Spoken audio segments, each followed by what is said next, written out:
जामवन जी कहें हनुमान जी महाराज केवल एक काम आपको करना है, जाइए सीता जी का पता लगाइए और आकर राम जी को खबर दीजिए।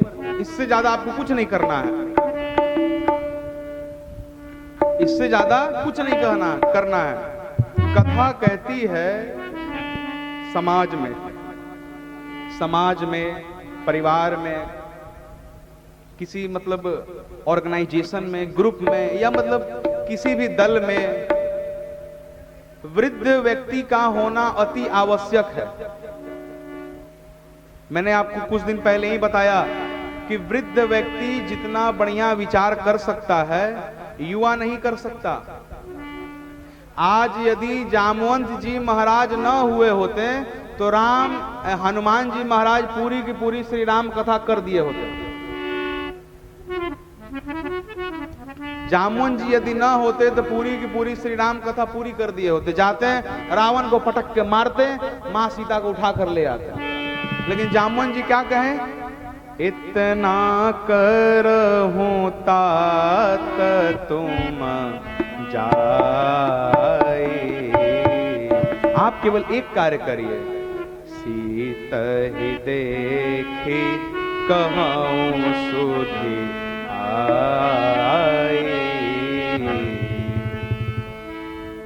आप केवल जाइए, मां सीता का पता लगाइए। पूज्यपाद गोस्वामी तुलसीदास जी किष्किंधा कांड की कथा को यहां पर विश्राम करते हैं और श्री सुंदर कांड में प्रवेश करते हैं। कितने लोग सुंदर कांड घर में पढ़ते होंगे ना? कितना को तो याद भी होगा सुंदर कांड। आधा घंटा से 45 मिनट में सुंदर कांड पढ़ लेते होंगे। सही बता रहा हूं? आधा घंटा से 45 मिनट में सुंदर कांड पढ़ लिए। अच्छा, सुंदर कांड किनको सुनाते हैं आप लोग बताइए? राम जी को, हनुमान जी को?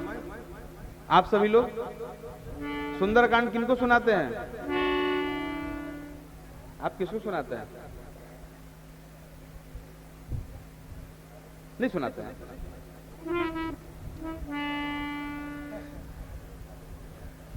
हम सभी लोग सुंदर कांड श्री हनुमान जी महाराज को सुनाते हैं। लेकिन एक बात जान जाइए, हम लोग बहुत गलत करते हैं। सुंदर कांड हनुमान जी को नहीं सुनाना चाहिए, बहुत गलत बात है। सुंदर कांड में श्री हनुमान जी महाराज का केवल प्रशंसा है, और जिस व्यक्ति की प्रशंसा उसके मुख पर की जाए उसका पुण्य क्षीण होता है, समाप्त हो जाता है। हम लोग दिन रात हनुमान जी को सुंदर कांड सुना सुना के उनका पुण्य समाप्त कर रहे हैं।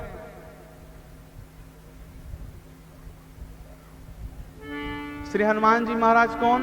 बेटा हैं। किनके? राम जी के।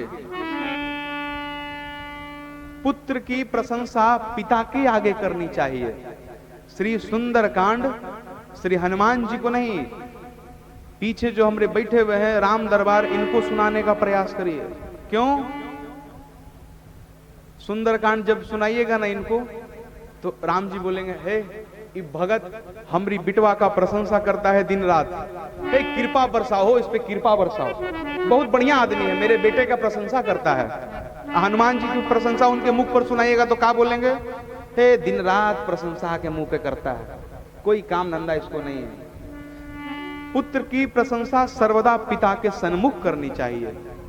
श्री सुंदर कांड हनुमान जी को नहीं, श्री राम जी को सुनाइए, सीताराम जी के आगे सुनाइए। हनुमान जी को सुनाना है तो क्या सुनाइए?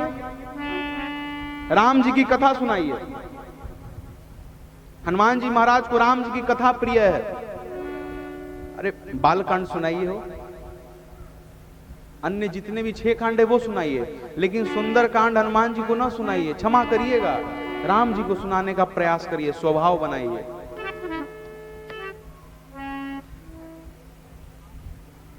और देखिए, कई लोग बोलते हैं महाराज सुंदर कांड खूब पढ़ते हैं हम, अब बालकांड कौन पढ़ेगा? अयोध्या कांड कौन पढ़ेगा?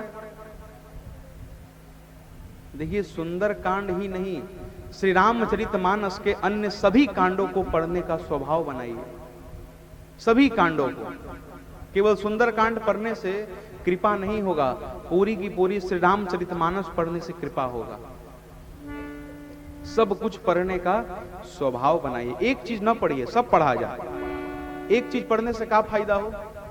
फिजिक्स पढ़ लेंगे, सोचेंगे कि आईएएस बन जाएंगे। केमिस्ट्री या बायोलॉजी कौन पढ़ेगा, मैथ कौन पढ़ेगा? बताइए। यदि कोई एग्जाम हो रहा है, 12वां का एग्जाम, इंटर का, मैट्रिक का, किसी भी चीज का यदि परीक्षा हो, आपका प्रिय सब्जेक्ट है मैथ, गणित, खूब दिन रात गणित पढ़ रहे हैं, लेकिन फिजिक्स नहीं पढ़ रहे हैं, केमिस्ट्री नहीं पढ़ रहे हैं, जाकर गए परीक्षा में मैथ दिए, मैथ में 100 में 100 आ गया और फिजिक्स में 0 आ गया। क्या फायदा हो? कोई फायदा हुआ 100 में 100 लावे के? कोई फायदा नहीं हुआ। पढ़ना है तो पूरी की पूरी श्री रामचरितमानस पढ़िए। केवल घर में सुंदरकांड का पाठ करने से कुछ नहीं होगा। कितने लोग तो ऐसे भी हैं कि सुंदरकांड का पाठ करवाते हैं घर में, अब बाहर से लोग बुलाते हैं पढ़वाने के लिए पैसा पे। ए भाई पढ़ लियो सुंदरकांड, 1000 रुपए ले लियो, 2000 ले लियो। चाहे पंडित जी को ही बोलते हैं, पंडित जी जरा आइए पूजा पाठ संकल्प करवा दीजिए, उसके बाद श्री सुंदरकांड का 1-2 पाठ कर दीजिए, जो दक्षिणा हो आप ही रख लीजिए। एक बात याद रखिएगा, जो पढ़ेगा पुण्य भी उसी का बढ़ेगा। आप पैसा देके अब पुण्य खरीद नहीं सकते हैं। घर में लोग अखंड रामायण का पाठ कराते हैं, अब बाहर से 5-6 जन को बुलाते हैं, आइए पढ़िए 24 घंटा, खुद नहीं पढ़ते हैं। हमारे यहाँ भी अखंड रामायण का पाठ होता है, हम घरवे वाले सब निपटा देते हैं। क्या हो? घर ही वाला सब पढ़ के निपटा देते हैं। 2-4-5 घंटा हम पढ़ लिए, 2-4-5 घंटा ही पढ़ लिया, सब पढ़ के निपटा दिए श्री रामचरितमानस। बाहर वाले का जरूरत ही नहीं पड़ा। पढ़ने का स्वयं स्वभाव बनाइए, पढ़वाने से कुछ नहीं होगा। पढ़वा के क्या करिएगा? हो पढ़वाइएगा, पुण्य वो लेके चल जाएगा। साल में एक बार पैसा आप खर्चा करिएगा, हे भगवान अखंड रामायण का पाठ करा रहे हैं, नाथ कृपा करिए। ले, राम जी तो कृपा उस पर करेंगे जो पढ़ा है। आप तो खाली पैसा दिए हैं, 1000, 5000, जितना मन करे दक्षिणा, कितनों दक्षिणा दीजिए, कितनों चढ़ावा दीजिए, कोई फायदा नहीं। जब तक आप स्वयं पढ़ने का स्वभाव नहीं बनाइएगा, 1 चौपाई 2 चौपाई जो भी, तब तक आपको उसका फल प्राप्त होने वाला नहीं है। याद रखिए, खुद पढ़ने का स्वभाव बनाइए। सुंदरकांड हर प्रकार से सुंदर है। क्यों सुंदर है? इसी कांड में श्री हनुमान जी महाराज को मां सीता का पता लगता है, इसीलिए कांड सुंदर कांड है। इसी कांड में सीता जी हनुमान जी को पुत्र बताती हैं, कहती हैं, इसीलिए ये कांड सुंदर कांड है। इसी कांड में श्री हनुमान जी महाराज विभीषण जी से मिलते हैं, इसीलिए ये कांड सुंदर कांड है। इसी कांड में श्री हनुमान जी महाराज मां सीता का पता करके राम जी को बताते हैं, इसीलिए कांड सुंदर कांड है। बहुत प्रकार से ये सुंदर कांड सुंदर है, बहुत प्रकार से सुंदर होने के बहुत से कारण हैं इसमें जो सीता जी हैं वो सुंदर हैं, राम जी हैं वो सुंदर हैं, श्री हनुमान जी महाराज हैं वो सुंदर हैं, इसीलिए कांड सुंदर कांड है। बहुत प्रकार का कारण है इसमें, महापुरुष अलग अलग प्रकार से कारण बताते हैं। श्री सुंदर कांड के प्रारंभ में 3 श्लोक लिखते हैं गोस्वामी तुलसीदास जी महाराज, भगवान को समर्पित। तीसरे श्लोक में श्री हनुमान जी महाराज को समर्पित।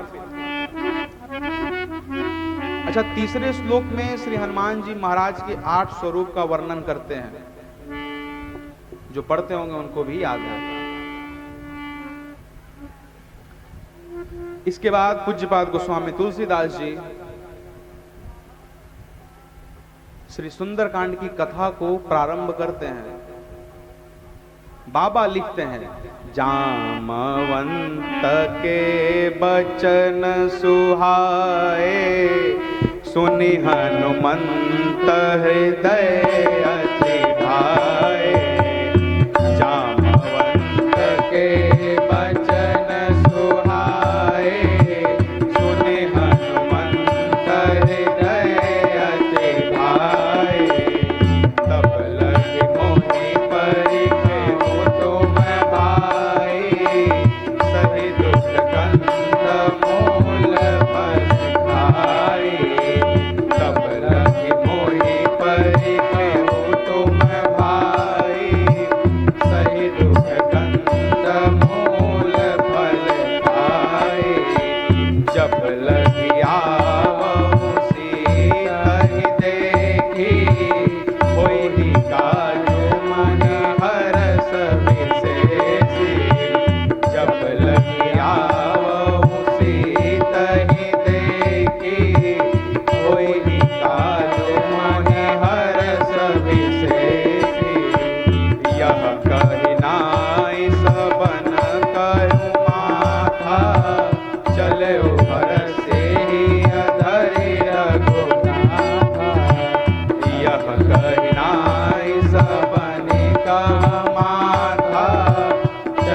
संभारे